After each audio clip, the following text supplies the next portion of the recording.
So hi guys, நம்ம எல்லோரும் வந்து சின்ன வயசில் மிஸ்டர் பீம் கார்ட்டூன் வந்து பார்த்துருப்போம். ஸோ நம்ம எல்லாத்துக்கும் சின்ன வயசில் வந்து ஒரு டவுட் இருக்கும், மிஸ்டர் பீம் வந்து ஏலியனா இல்லை ஹியூமனா அப்படின்னு, மனுஷனான்னு. இதை பற்றி மிஸ்டர் பீமில் வந்து என்னென்னா 103 கார்ட்டூன் வந்து இருக்குது. அதில் ஒரு கார்ட்டூன் வந்து அந்த மிஸ்டர் பீம் ஏலியனா மனுஷனான்னு சொல்லியிருக்காங்க. அது என்ன கார்ட்டூன் நம்ம வந்து ஒரு நாளாச்சும் அந்த கார்ட்டூனை வந்து பார்த்துருப்போம். அது என்ன கார்ட்டூன்னா, நம்ம மிஸ்டர் பீம் வந்து என்ன செய்கிறாரு, ஒரு நாள் பார்க்கு போகிறாரு, அங்கே வந்து உட்கார்றாரு. அப்போ அவரை மணி இன்னொருத்தர் வந்து அந்த சேரில் வந்து உட்கார்றாரு. இதை பார்த்து அவருக்கு ரொம்ப சந்தோஷம், நம்மளை மணி இன்னொருத்தர் இருக்கானே அப்படின்னு.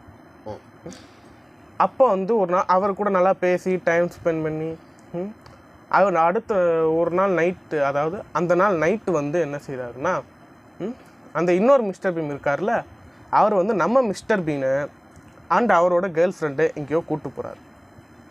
கூப்பிட்டு போனோடனே நிறைய ஒரு ஸ்பேஸ்ஷிப் மாதிரி வந்து இறங்குது. அப்போ வந்து நிறைய மிஸ்டர் பீம்லாம் இருக்காங்க. அப்போ வந்து மிஸ்டர் பீமையும் கூட கூட்டிகிட்டு போயிடுறாங்க. மிஸ்டர் பீம் டாட்டா பாய்ன்னு சொல்லிட்டு அவர் கேர்ள் ஃப்ரெண்ட்ட டாட்டா பாய்ன்ட்டுறாரு. ஆனால் மறுபடியும் வந்து மிஸ்டர் பீம் வந்து கீழே போட்டு போயிடுறாங்க. இப்போ வந்து மிஸ்டர் பீம் ஏலியனா இல்லையா? எஸ், அவர் வந்து ஏலியன் தான். இதை வந்து நான் வந்து எப்படி வந்து சொல்கிறேன்னா, மிஸ்டர் பீமானே நிறைய பேர் இருக்காங்க.